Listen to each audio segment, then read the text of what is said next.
Hey guys, it's TCG Fridays and I've got another deck profile for you. Now this is a deck that I've been using over the past few days and it has been absolutely destroying people. I mean, like, it's a good 5 to 1, 6 to 1 ratio here. Like, I've been doing so well with this and I'm surprised this hasn't been picked up on this format. I really don't understand why more people aren't playing this. So we're just going to get straight into the deck profile and then I'll explain the choices later. So we've got 2 Lava Golem, a Marshmallow, 3 Card-Cardee, 1 Morphing Jar, 2 Max C, 3 Swift Scarecrow, 1 Day of Peace, 3 Pot of Duality, 2 Chain Strike, 2 Waboku, 3 Just Desserts, 3 Secret Barrel, 2 Ojama Trio, 3 Threatening Roar, 1 Ceasefire, 3 Reckless Greed, 2 Dimension Wall, and 3 Accumulated Fortune.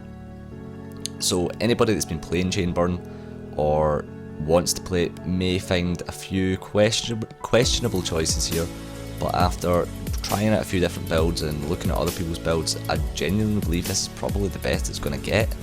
So we'll go with some of the choices that I've included and then talk about some of the choices that I've not included. So first of all, we've got Morphing Jar.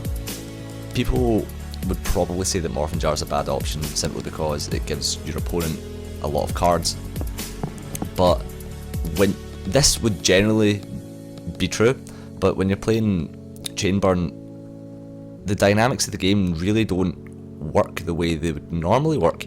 So for instance, your card advantage means absolutely nothing to your opponent to an extent, and when your opponent actually has more cards, it benefits you because you can then take the rewards from Secret Barrel, and unless your opponent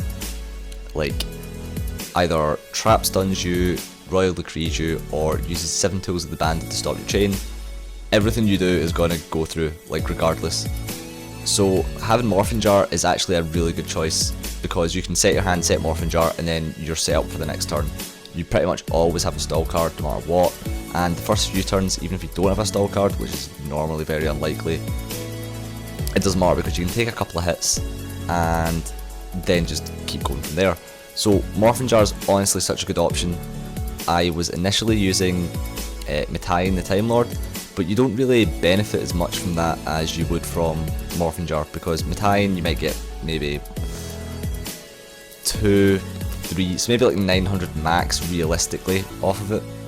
But with Morphing Jar, it could win you the game essentially, especially if they've got a whole new hand, hence more cards, and you end up drawing a Secret Barrel. So yeah, Morphing Jar is really, really great, and I was actually surprised. I normally hate Morphing Jar, but in this deck it is fantastic. Not only that, I'm only running the 2 Max C. I tried the 3 Max C and it's really, really cloggy. Especially this format, it's not like last format where you had to run 3 Max C, with dragon rules and things like that. You don't get spammy decks as much. Really the most I've managed, the best matchup for Max C is generally Yugioh decks, but that's it. Bujins and Prophecy and other such things, they don't you'd get a few draws off it, but there's hardly any times when you drop Max C and your opponent has to go, oh, okay, I'm just not going to do anything anymore, just so you don't benefit off of it. So really 2 Max C is great because you draw it, and when your opponent does do something, you've got a good answer to it, but 3 is incredibly cloggy. Now 1 Day of Peace. Initially I thought 1 Day of Peace was an awful option, simply because it meant that you can't OTK, but then I realised that your opponent can't do anything to you either. 1 Day of Peace is essentially a Pot of Greed to you, because you draw 1 card from it, and then you draw your card from your turn. So, okay, it's not quite what a Pot of Greed, but it lets you get an extra card, and you're completely safe. Your opponent's safe as well, but it doesn't matter because they can't touch you, so it lets you set up your combos even better. So yeah, 1 Day of Peace is actually a fantastic card, and yeah, just have it in, honestly. So something else that's questionable would be a Ojama Trio. Now, a lot of this deck was based off of that. A lot of this deck is based off the top 4 regionals deck. If you type in Chainburn, a lot of it's based off that, and so are a lot of other Chainburn decks. Now, he wasn't running a Ojama Trio, and I really have no idea why, because Ojama Trio is actually the star card in this deck. It is unreal how much you can benefit off of it, especially when it comes to Just Desserts or Secret Barrel, and the fact that when you're like this format, like, you'd be surprised how much your opponent just cannot get rid of tokens unless they have a tuner or somehow have something that requires 2 tributes that can be tributed with, like, because most things that are at high levels just need to be special summoned in a specific way. So a geometry will just clog your opponent's field and it slows them down to the extent where you're pretty much guaranteed a win. A geometry was absolutely fantastic. I highly recommend that you put it in. Now, other questionable things would maybe be running Dimension Wall over Magical Cylinder. I prefer Dimension Wall because, as far as I'm aware, it doesn't target.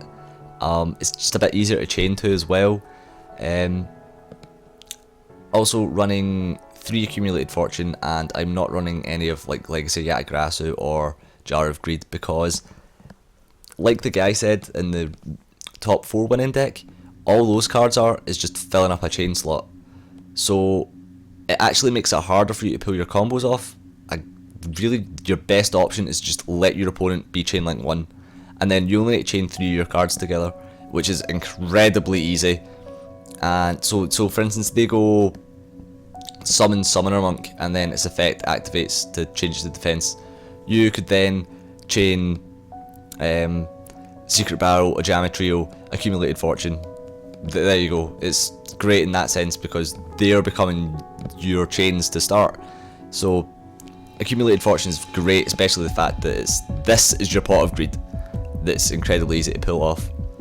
And there's pretty much no other like this. I mean, I'd say it's standard, but yeah, like this is my build specifically, and it's been so good, and you can see that in the videos that I've posted or will post about. I've got like 2 montage videos of me playing this, and I'm just absolutely wrecking people with it. Any time that I've lost has been my own fault. It's not been because of my opponent has just outplayed me. It's because I've just done something ridiculous. Like, for instance, there was a time when I used One Day of Peace and then I set all my cards, just not thinking, like, just by mistake. Like, if it was an actual duel, I would just be like, oh no, sorry, I don't mean that, and they'd be like, oh, okay, sure. But I was obviously playing on this, and I'd done One Day of Peace and then set all my cards, and I went, oh god, why did I do that? And then it made it really hard for me to come back. I almost beat him, but if I'd just used Lava Golem, I would have won. So there's been so many times when if I just used Lava Golem, I'd win. Plus, Lava Golem is insane. It gets over literally everything. There's nothing that just can't be tributed. Everything, like, its effect isn't like destroy 2 cards in your opponent's side of the field, it's just tribute them, and that gets over literally every card. So this is great for getting rid of problems. Lava Golem is specifically good because Lava Golem's effect starts a chain, so you play Lava Golem and then it allows you to chain off its effect, and that is like one of the top plays to do. Marshmallow is great. I'd like to run more, but there just isn't really any room. Just trying to think if there's anything else I can talk about that is worthy. Obviously, Card D is great. It's so good. Everything else is standard, and really, I'd actually say this deck takes quite a lot of skill to play. Once you get into the hang of it, it's kind of almost plays itself, sort of. But generally, it's fairly straightforward. But yeah, I'd say that's it, and I hope you enjoyed this. I highly recommend you play this deck because I really can't foresee this getting any better, to be quite honest. Oh, another thing that I want to mention is that I'm not using Battle Fader because you already have all the stall you're ever going to need.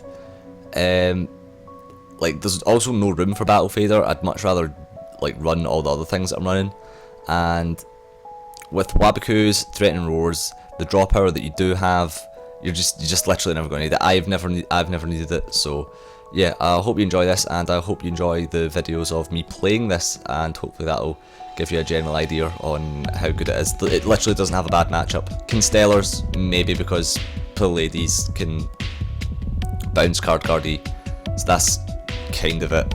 Also, it's crazy how little answers your opponent has to Lava Golem as well. There's a matchup which you'll see against Spellbooks where his last turn is if he doesn't do something about Lava Golem, he's going to die. So he just put all his efforts into getting a Spellbook of Fate just to flip it face down, and then I just activate a Secret Bell and I kill him that way. But yeah, This deck is fucking evil as well. Nobody likes playing it, but it's so much fun. So yeah, again, highly recommend it, and I hope you enjoyed this video. So I'll see you later, guys. Bye. Hey guys, remember to subscribe for more deck profiles, matches, box openings, Yu-Gi-Oh discussions and more. A new video up every day, hopefully.